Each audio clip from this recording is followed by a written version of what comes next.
Okay, picture this. You did it.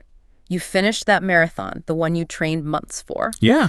Or maybe you landed that huge client after weeks of pitching. Or, hey, even just finally nailing that complicated recipe. And it tastes good. Exactly. It actually tastes good. And you stand back, maybe you're sweating, maybe there's flour on your nose, whatever it is, and you feel that surge, right? Pride, that deep, satisfying feeling of, I did this. It feels earned. It feels, well, good. Yeah, that moment, that's authentic self-recognition. You're Yeah. acknowledging your effort, your capability. It's really powerful, actually. A cornerstone of healthy self-regard. Totally. It's tied to actually doing something. But then, have you ever been around someone where their pride feels, well, different? Well, it's loud, maybe a bit dismissive. They might talk over you or claim all the credit, act like nobody else could possibly measure up. Right. And suddenly that positive feeling you had about your accomplishment gets all twisted. It feels uncomfortable, less like self-respect and more like, I don't know, arrogance. That's exactly where the line gets fuzzy for a lot of people. We tend to use the same word, pride, but the feeling behind it and honestly the impact it has, they're worlds apart. Right. One seems to build things up, builds you up maybe. Exactly. And the other often tears down. It can tear down the people around them. And kind of surprisingly, sometimes even themselves. Huh. Okay, so understanding that difference, that really crucial distinction between, let's say, healthy self-esteem showing up as authentic pride and maybe unhealthy insecurity that's just dressed up as arrogance, that's exactly what we're getting into today. Yeah, this is the deep dive. We've looked at a whole mix of stuff for this psychological research, some really insightful personal reflections, even tips from parenting experts. So our mission today is to unpack these two things. They look similar on the surface sometimes, but they're fundamentally different. We want to explore where they come from, how they actually affect our lives, our relationships. And crucially, find some practical ways, things you can actually do to nurture that real confidence and kind of steer clear of that arrogance trap. Okay, let's dig into this duality then. The sources are really clear. There isn't just one kind of pride. No, definitely not. They consistently talk about good pride or authentic pride on one side, and then bad pride, maybe hubristic pride, or, what most of us just call arrogance on the other. Exactly. Think of that authentic pride as being really connected to dignity, genuine self-respect, a sort of grounded sense of your own worth. Okay. The sources link it to really positive traits, like being confidently self-assured, Right. but also productive, agreeable, conscientious in your work, emotionally stable even. So is that feeling of satisfaction you get when you finish something that took real effort? Yes. Or, being responsible for an outcome that society values, something positive. Right, so it's rooted in effort and contribution, like being proud you mastered a new skill because you put in the hours practicing. Or feeling good about your team's success because you really played a part in it. It's specific, it's earned. And the research really strongly ties this type of pride to genuinely high self-esteem, that deep, secure sense of your own value. Okay, so that's the healthy side. Now let's flip the coin. Unhealthy pride, hubristic pride, arrogance. I mean, even the words sound heavier, right? More negative. They do? Excessive, overbearing, superiority, conceit, egotism. Oof. This isn't about satisfaction in what you did. It's more about projecting an image of being inherently better than everyone else. Like acting like you know everything. Yeah, or that you're capable of things you might not actually be. And here's a really powerful insight from the sources. This is often just insecurity. Deep insecurity, trying desperately to look like confidence. Insecurity in a fancy, boastful costume. That clicks. That really resonates with how it feels when you're around it. It does, doesn't it? And this type of pride, the arrogant kind, it's often linked to a more fragile self-esteem. Brittle, maybe? Fragile. How so? Well, research suggests it might connect to high explicit self-esteem. That's what someone says about themselves, how they consciously present. Right, I'm great. Exactly. But surprisingly, low implicit self-esteem. That's how they feel deep down, maybe even unconsciously. It's also linked to traits you see in narcissism, that inflated sense of self-importance and a real lack of empathy. Wow, that difference between explicit and implicit is fascinating. So they might talk a big game, but underneath. Underneath, there could be a lot of doubt. The outward show is compensating for the internal feeling. One source had this quote from John C. Maxwell that just nails it. Oh, what was it? He said, "Good pride represents our dignity and self-respect. Bad pride is the deadly sin of superiority that reeks of conceit and arrogance." Wow. That's blunt, but clear. It frames it not just as personality quirks, but almost like fundamentally different ways of being. It really is. It's not just semantics. It's about the quality, the source of that feeling inside someone. Okay, so we have these two pretty distinct types of pride, but why do they feel so different? What's the engine driving them? What's going on psychologically? Yeah, this is where the research gets really interesting. It points to something called attribution. Attribution, like who or what gets the credit for something. Exactly. How someone explains the cause of their success. So, authentic pride tends to bubble up when you attribute your success to causes that are internal, unstable, and crucially, controllable. Okay, break that down. Internal, unstable, controllable. Right. Think of the marathon runner again. I finished because I practiced hard. The cause is internal. I practiced. It's unstable, meaning they weren't born a marathon runner. They became one through practice. Ah, okay. And most importantly, it's controllable. They chose to put in the effort. It's grounded in reality, in effort, in specific actions they took. So it's earned through deliberate action. Makes sense. Precisely. Now compare that to hubristic pride or arrogance. This tends to arise when success gets attributed to internal causes that are seen as stable and uncontrolled. Stable and uncontrollable, Like the arrogant person thinking, I succeeded because I'm just inherently brilliant or talented or whatever. I was born this way. Kind of. The cause is internal. I'm brilliant. But they see it as stable, always there, and uncontrollable, not something they specifically did or earned in that moment.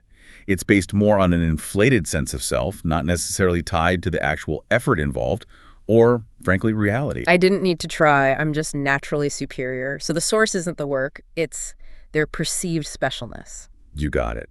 And that completely changes the feeling and the behavior that follows. Which brings us to the ripple effects, right? How do these different ways of thinking play out in our lives, in our interactions? Well, the healthy pride sounds like it leads to good things. Absolutely. The source is connected directly to promoting genuinely positive behaviors. It builds that authentic self-esteem we talked about earlier. It can actually boost empathy. Really? Empathy? How? Well, if your self-worth is secure, you're not threatened by other people's successes. You can genuinely feel happy for them. So it fosters positive reactions towards others. People with this healthy pride often have less social anxiety, find it easier to build good relationships. They feel a sense of agency, like I can make things happen, which motivates them. Okay, that makes sense. So what about arrogance? What's the ripple effect there? This is where it gets really interesting and honestly often quite destructive. Like we said, arrogance often hides deep insecurity. Right, the fancy costume. Exactly. And because that confidence isn't real, it needs constant external validation. They need other people to see them as great, to tell them they're great. That sounds exhausting. It is. And ironically, this constant hunt for external approval can lead to underlying feelings of shame or guilt. It actually increases the risk for things like anxiety and depression. So it's not just annoying for everyone else, it's actually bad for the person feeling it too. Very much so. The sources link arrogance to lower empathy, more hostility, being quick to judge others, dismissing their ideas, and a really strong tendency to blame everyone else when things go wrong. They find it incredibly hard to admit their own mistakes. It's like a classic defense mechanism, compensating for feeling inadequate rather than being a sign of actual strength. Let's make this concrete.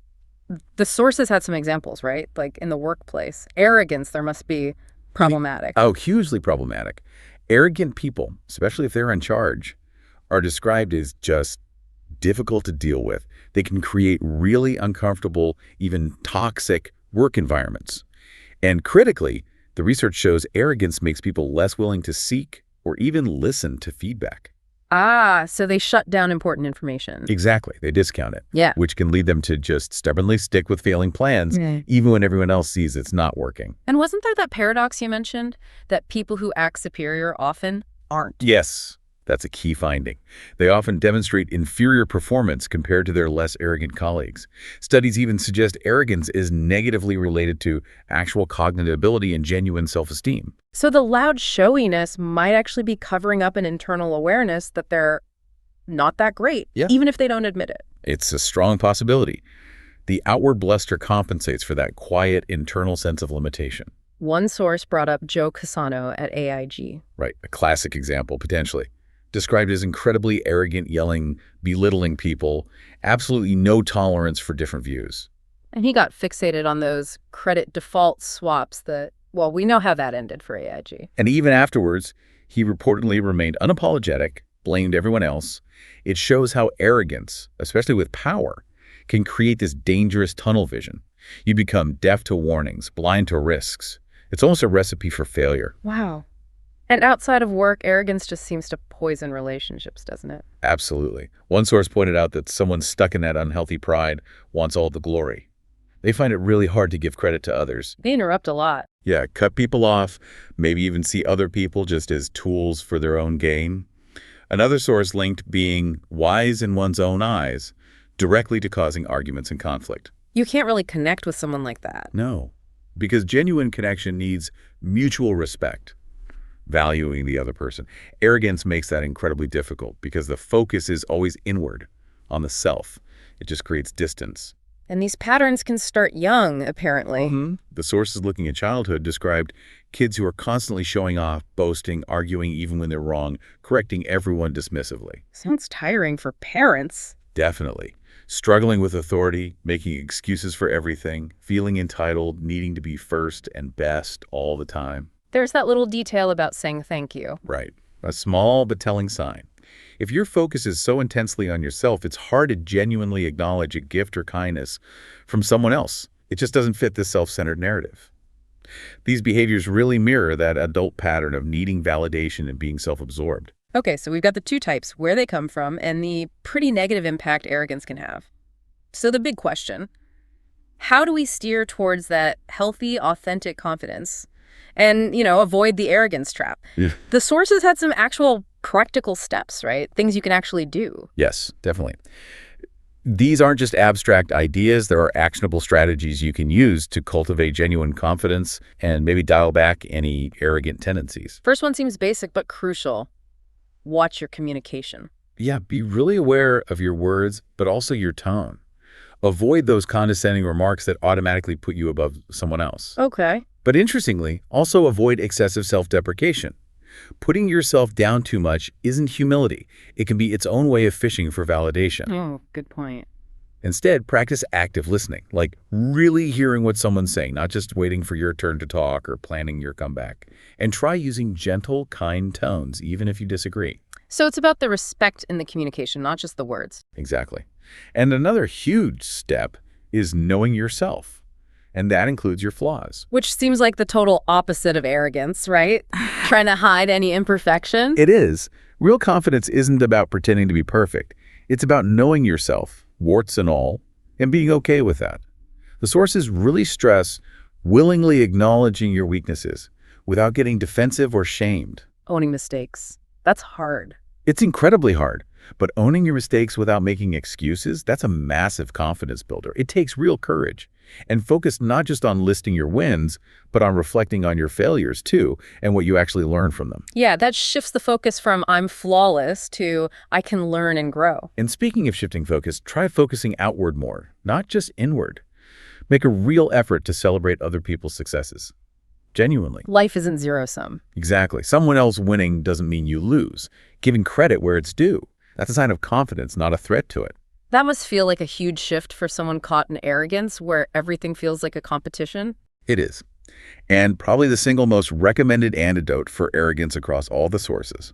Embracing humility. Humility. People misunderstand that one all the time, don't they? Thinking it means putting yourself down. That's such a crucial point. Humility isn't thinking less of yourself, it's thinking of yourself less. It's about seeing yourself accurately, clearly, and putting yourself in the right perspective within the bigger picture. So being open to other people's ideas. Yes, being genuinely open to their opinions, their ways of doing things. Recognizing your view isn't the only one. Accepting there's always more to learn from others. It's about letting go of needing to be the judge and jury of everything and everyone. And the sources said this actually makes people see you better, like more trustworthy, competent. Yeah, it allows others to see your genuine competence and confidence in a positive way. It invites connection and respect instead of trying to demand it through force or showing off. Okay. Any other practical tips? Here's a fun one. Don't take yourself so seriously. Oh, I like that one. Feels liberating. It really is. Give yourself permission to be silly sometimes. Laugh at yourself, even in front of other people. One source shared this great line someone told them, "Get down from that cross, we need the wood." That's brilliant. It's a stark, funny reminder that, in the grand scheme, none of us are that central to the universe. We're just another cog in the wheel. It helps you become right-sized, not puffed up, not diminished either. Takes the pressure off needing to be perfect all the time. Totally. And one last big one. Cultivate a learning orientation. Be genuinely open to feedback, even when it's critical. See mistakes as learning opportunities. Exactly. Not as proof you're inadequate, but as valuable data. This directly fights that arrogant tendency to blame everyone else. It lets you adapt and improve instead of just getting stuck defending a bad position. It sounds like all these things, communication, self-awareness, outward focus, humility, humor, learning, they all weave together.